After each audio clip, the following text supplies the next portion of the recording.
नमस्कार दोस्तों, स्वागत है आपका नेशनल न्यूज आप तक पर। मैं हूं कुलदीप कुमार। रोज की तरह आज भी लेकर आया हूं प्रतापगढ़ जिले के दिन भर की बड़ी और प्रमुख खबरों पर नजर डालने से पहले आपसे एक छोटा सा निवेदन है। अगर आप हमारी खबर को फेसबुक पर देख रहे हैं तो पेज को लाइक करें, यूट्यूब पर देख रहे हैं तो खबर को लाइक और शेयर करें। तो आइए नजर डालते हैं प्रतापगढ़ जिले के दिन भर की बड़ी और प्रमुख खबरों पर। प्रतापगढ़ जिले के दिन भर की बड़ी और प्रमुख खबरों की शुरुआत करते हैं सियासत की खबरों से। प्रतापगढ़ जिले में 5वें चरण के तहत 27 फरवरी को मतदान होना है, जिसके लिए प्रत्याशियों ने चुनाव प्रचार तेज कर दिया है। वहीं कुंडा में प्रत्याशी एक दूसरे के समर्थक को देखकर नारेबाजी करने से बाज नहीं आ रहे हैं, जिससे टकराव की स्थिति बन रही है। प्रतापगढ़ जिले की कुंडा विधानसभा सीट पर 1993 से विधायक रघुराज प्रताप सिंह राजा भैया इस बार अपनी पार्टी जनसत्ता दल लोकतांत्रिक पार्टी से चुनावी मैदान में है। वहीं समाजवादी पार्टी ने उनके ही करीबी गुलशन यादव को प्रत्याशी बनाया है, जिसके बाद कुंडा में सियासी गर्मी तेज हो चुकी है। दोनों के समर्थक आए दिन आमने सामने हो जा रहे हैं। सोमवार को भी गुलशन यादव चुनाव प्रचार कर मझिल गांव की तरफ से कुंडा आ रहे थे। अभी उनका काफिला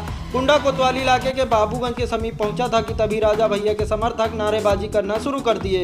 यह देख गुलशन के समर्थक भी नारेबाजी शुरू कर दी, जिसके बाद टकराव की स्थिति बन गई। फिलहाल गुलशन यादव की सुरक्षा में लगे पुलिसकर्मियों ने किसी तरह लोगों को समझा बुझाकर शांत कराया। इसका वीडियो भी सोशल मीडिया पर जमकर वायरल हो रहा है। अगली खबर भी कुंडा से है, जहां पर इंसाफ न मिलने से नाराज महिला ससुराल में धरने पर बैठ गई। सूचना पर पहुंची पुलिस दोनों पक्षों को थाने ले गई। कुंडा कोतवाली इलाके के स्थानीय कस्बा प्रेमनगर मोहल्ला निवासी एक युवक का बाबूगंज की एक युवती से 4 वर्षों से प्रेम प्रसंग चल रहा था। जब युवती ने युवक पर शादी का दबाव बनाया तो वह शादी से मुकर गया। हालांकि काफी दबाव के बाद युवक ने युवती से 8 माह पूर्व शादी कर ली। शादी के बाद दोनों घर पर रहने लगे। इसके बाद युवक अपनी पत्नी को लेकर प्रयागराज चला गया। वहां किराए का कमरा लेकर दोनों रहने लगे। एक पखवाड़ा पूर्व युवक अपनी पत्नी को लेकर उसके मायके पहुंचा और वहां उसे छोड़कर घर जाकर थोड़ी देर में आने की बात कही, लेकिन काफी देर बीत जाने के बाद भी वापस नहीं लौटा। ऐसे में पत्नी पति की तलाश करने लगी। काफी तलाश के बाद भी उसका पति कहीं नहीं मिल सका। ऐसे में पत्नी ने जब ससुराली जनों से पति के बारे में पूछा तो ससुराली जन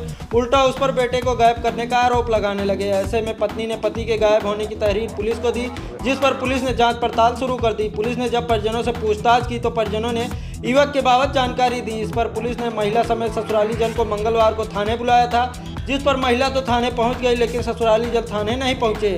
थाने में करीब 5 घंटे इंतजार के बाद महिला अपनी ससुराल पहुंची, जहां पर घर में ताला लटक रहा था। ऐसे में महिला घर के सामने धरने पर बैठ गई।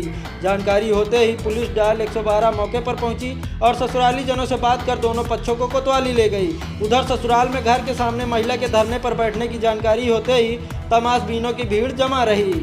अगली खबर मानिकपुर थाना इलाके से है, जहां पर प्रधान प्रतिनिधि की पिटाई का वीडियो सोशल मीडिया पर वायरल हुआ है। फिलहाल पुलिस घटना की जानकारी से इंकार कर रही है। मानिकपुर थाना इलाके के सहीजनी गांव के प्रधान प्रतिनिधि संतोष सिंह बीते रविवार की शाम गांव के ही गिरवर कपुरवा में आयोजित एक निमंत्रण में शामिल होने गए थे। इसी दौरान वहां पहले से मौजूद कुछ महिलाओं ने उनकी पिटाई करनी शुरू कर दी, जिसका वीडियो सोशल मीडिया पर जमकर वायरल हो रहा है। बता दें कि एक पखवाड़ा पूर्व संतोष सिंह का एक ऑडियो भी सोशल मीडिया पर वायरल हुआ था, जिसमें वह गांव के ही एक युवक से गाली गलौज कर रहे थे। इसी ऑडियो के वायरल होने के बाद आक्रोशित महिलाओं ने उनकी पिटाई की है। फिलहाल पुलिस ऐसी किसी घटना की जानकारी से इंकार कर रही है। अगली खबर भी मानिकपुर थाना इलाके से है, जहां पर अनियंत्रित कार की टक्कर से बाइक सवार युवक की मौत हो गई। सूचना पर पहुंची पुलिस ने शव को पोस्टमार्टम के लिए भेज दिया। मानिकपुर थाना इलाके के मियां कपुरवा गांव निवासी भैया राम का बेटा शुभम मंगलवार की सुबह अपने नाना मैकू के घर नवाबगंज थाना इलाके के संग्रामपुर गांव गया हुआ था, जहां से वह दोपहर करीब 2 बजे वापस घर लौट रहा था। अभी वह प्रयागराज लखनऊ हाईवे पर मानिकपुर थाना इलाके के स्थानीय कस्बा मिलिट्री ग्राउंड के समीप पहुंचा था कि तभी पीछे से आ रही कार ने उसकी बाइक में जोरदार टक्कर मार दी, जिससे वह घायल हो गया।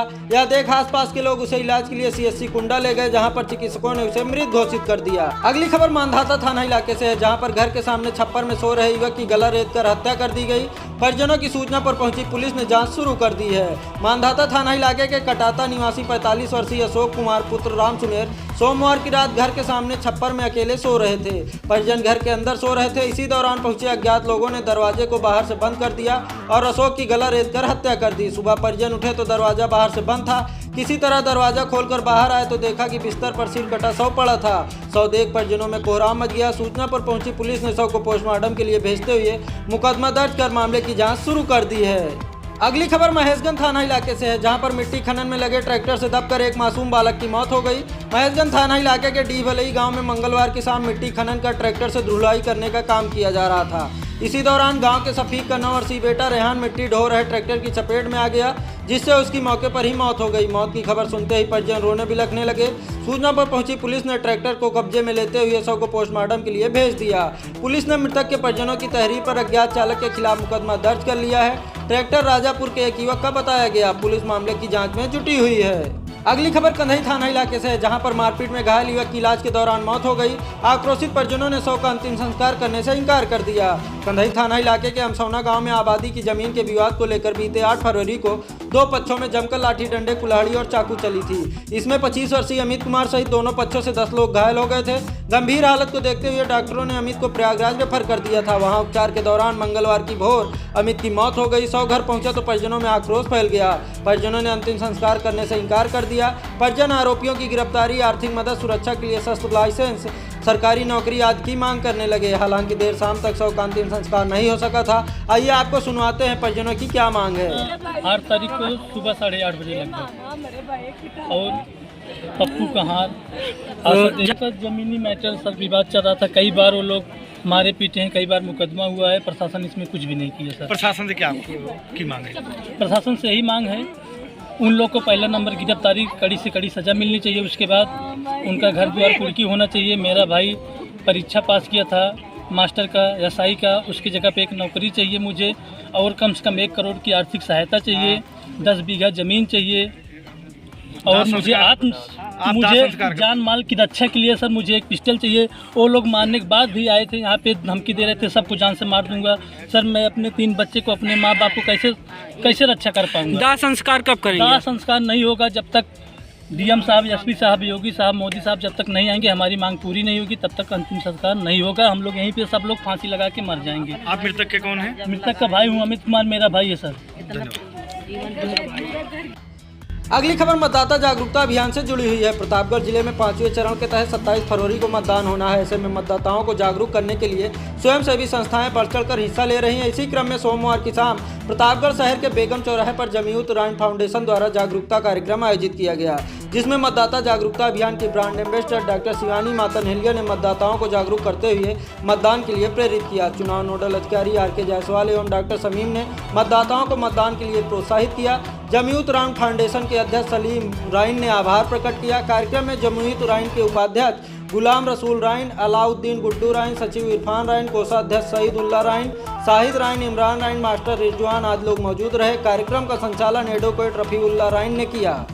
आज के लिए बस इतना ही दोस्तों। कल फिर मिलेंगे प्रतापगढ़ जिले के दिन भर की बड़ी और प्रमुख खबरों के साथ। तब तक के लिए मुझे दीजिए इजाजत। नमस्कार।